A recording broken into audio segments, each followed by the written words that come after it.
Hello everyone, welcome to tasty dish by Sethu Palaniappan. இன்றைக்கி நம்ம ஒரு நெய்வேத்தியம் ரெசிபி தான் பார்க்க போகிறோங்க.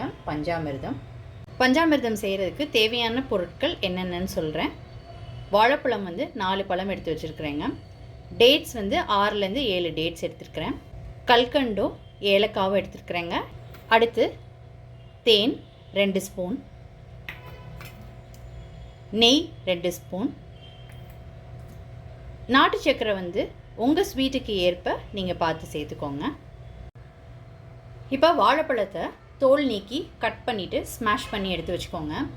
டேட்ஸை சீட்ஸ் ரிமூவ் பண்ணிவிட்டு கட் பண்ணி எடுத்து வச்சுக்கோங்க. கல்கண்டு ஏலக்காய் பொடி பண்ணி எடுத்துக்கலாங்க. பஞ்சாமிர்தம் செய்கிறதுக்கு தேவையான பொருட்கள்லாம் கட் பண்ணி ரெடியாக இருக்குங்க. இப்போ பஞ்சாமிர்தம் செய்ய ஸ்டார்ட் பண்ணிக்கலாம். இப்போ ஒரு மிக்சிங் பவுலில் கட் பண்ணி வச்சுருக்கிற பனானாவை சேர்த்துக்கிறேன். இப்போ இதை ஸ்மாஷ் பண்ணி எடுத்துக்கலாங்க. அடுத்து இதில் கட் பண்ணி வச்சுருக்கிற டேட்ஸை சேர்த்துக்கிறேன். அடுத்து கிஸ்மிஸ், அடுத்து நாட்டு சக்கரை, அடுத்து கல்கண்டு ஏலக்காய் பொடி பண்ணது, அடுத்து தேன், அடுத்து நெய். இப்போ இது எல்லாத்தையும் ஒன்று சேர்த்து மிக்ஸ் பண்ணிக்கலாம். வாழைப்பழத்தை நல்லா மசிச்சு விட்டுக்கோங்க. அப்போ தான் நல்லா ஒன்று சேர்ந்த மாதிரி இருக்கும் பஞ்சாமிர்தம்.